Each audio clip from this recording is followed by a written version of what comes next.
Hello. അപ്പം ഇന്ന് ഞാൻ വന്നിട്ടുള്ളത് ഒരു കൊഴുക്കട്ടൻ്റെ റെസിപ്പി ആയിട്ടാണ് കേട്ടോ. അപ്പോൾ അത് പുതിയൊരു രീതിയിലാണ് ഇത് ഉണ്ടാക്കുന്നത്. അപ്പോൾ ഈ രീതിയിൽ കൊഴുക്കട്ട ആരെങ്കിലും ഉണ്ടാക്കി നോക്കിയിട്ടില്ലെങ്കിൽ തീർച്ചയായിട്ടും ഒന്ന് ഉണ്ടാക്കി നോക്കണം. എളുപ്പമാണ് കേട്ടോ അത് ഉണ്ടാക്കാൻ. അപ്പോൾ ഇത് ഉണ്ടാക്കാനായിട്ട് ഞാൻ അടുപ്പിലൊരു പാത്രം വെച്ചിട്ടുണ്ട്. അതിലേക്ക് 1.5 കപ്പ് വെള്ളം കേട്ടോ ചേർത്തി കൊടുക്കണേ. 1 കപ്പ് പൊടിയുടെ അളവിലാണ് ഞാൻ കാണിക്കുന്നത്. അതിലേക്ക് 1.5 കപ്പ് വെള്ളം ചേർത്തിയിട്ടുണ്ട്. ഇനി ഇതിലേക്ക് ആവശ്യത്തിനുള്ള ഉപ്പിട്ട് ഒരു 1/4 ടീസ്പൂൺ ഉപ്പ് ചേർത്തിയിട്ടുണ്ട്. നല്ലവണ്ണം മിക്സ് ചെയ്തെടുക്കാം. അത് തിളച്ച് വരുന്ന സമയത്ത് നമുക്ക് ഇതിലേക്ക് 1 കപ്പ് പൊടി ചേർത്തി കൊടുക്കേണ്ടത്. ഇത് പത്തിരി നൂൽപുട്ടിൻ്റെയൊക്കെ പൊടിയാണ് കേട്ടോ.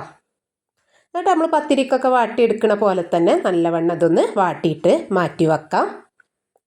ഇനി വേണ്ടത് ഒരു പാനിലേക്ക് ഞാൻ ഒരു 1/2 കപ്പ് ശർക്കര ചേർത്തി കൊടുത്തിട്ടുണ്ട്.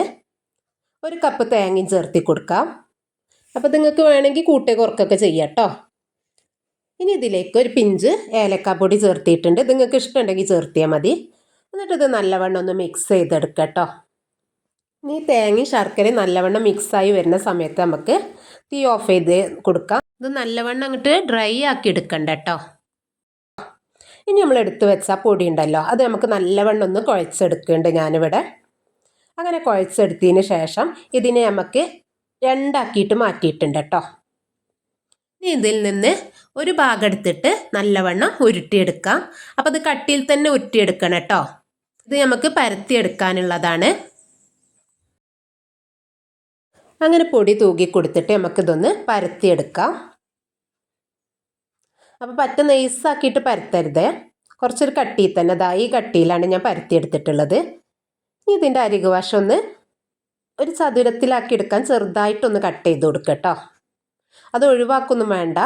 നമ്മൾ രണ്ടാമത് തയ്യാറാക്കണയിൽ കൂട്ടിയിട്ട് നമുക്ക് ചെയ്തെടുക്കാം. അങ്ങനെ അതുപോലെ ഞാൻ ചെയ്തെടുത്തിട്ടുണ്ട്. ഇനി ഇതിൻ്റെ മുകളിലേക്ക് നമ്മൾ തയ്യാറാക്കി വെച്ച ആ ഫില്ലിംഗ് ഉണ്ടല്ലോ, തേങ്ങൻ്റെ ശർക്കരൻ്റെ കൂട്ട്, അത് വെച്ച് കൊടുക്കാം. അപ്പോൾ നല്ലവണ്ണം സൈഡിലേക്കാണ് വെച്ച് കൊടുക്കണ്ട കേട്ടോ. ഈ വീഡിയോയിൽ കാണുന്ന പോലെ ചെയ്താൽ മതി. ഇനി ഇത് ഒരു വശത്ത് നിന്ന് നല്ലവണ്ണം ടൈറ്റായിട്ട് റോൾ ചെയ്തെടുക്കുക കേട്ടോ. ഇതുപോലെ ചെയ്തെടുക്കാം. എന്നിട്ട് അതിൻ്റെ മുകളിൽ വെച്ചിട്ട് ഒന്നും പാടൊന്ന് നല്ലവണ്ണം ഒന്ന് ഉരുട്ടിയെടുക്കാം. ഇനി ഇത് നമുക്ക് ആവിയിൽ വേവിച്ചെടുക്കാം. അതിനുള്ള പാത്രം ഞാൻ വെച്ച് കൊടുത്തിട്ടുണ്ട്. അതിൻ്റെ മുകളിലേക്ക് ഇത് വെച്ച് കൊടുക്കുക. അപ്പം ഞാൻ രണ്ടും ഒരുമിച്ച് വെച്ചിട്ടില്ല കേട്ടോ. എൻ്റെ പാത്രം ചെറുതായതുകൊണ്ടാണ് ഒന്ന് വെച്ചിട്ട് വേവിച്ചെടുക്കുന്നത്. ഇനി ഇതൊരു 10 മിനിറ്റിന് ശേഷം ഞാനൊന്ന് തുറന്ന് നോക്കിയിട്ടുണ്ട് കേട്ടോ. ഇനി ഇത് ചൂടാറിയതിന് ശേഷം നമുക്ക് ഇത് പ്ലേറ്റിലേക്ക് മാറ്റാം. അങ്ങനെ തണുത്തതിന് ശേഷം കേട്ടോ ഞാൻ അത് കട്ട് ചെയ്തെടുക്കണേ. അപ്പോൾ ഇതുപോലെ ഓരോന്നും ഓരോ റോളായിട്ട് തന്നെ നമുക്ക് കട്ട് ചെയ്ത് മാറ്റാം. ഇനി ഇതല്ലാതെ ഞാൻ ഒരു പ്ലേറ്റിലേക്ക് മാറ്റിയിട്ടുണ്ട്. അപ്പോൾ ഈ രീതിയിൽ കൊഴുക്കട്ട റെഡിയാക്കി നോക്കിയിട്ടില്ലെങ്കിൽ തീർച്ചയായിട്ടും ഇങ്ങനെ ഒന്ന് ഉണ്ടാക്കി നോക്കണേ. വീഡിയോ ഇഷ്ടപ്പെട്ടാൽ സബ്സ്ക്രൈബ് ചെയ്യാനും ലൈക്ക് ചെയ്യാനും ഷെയർ ചെയ്ത് കൊടുക്കാനും മറക്കല്ലേ. അപ്പോൾ അടുത്ത വീഡിയോ ആയിട്ട് പിന്നെ വരാം.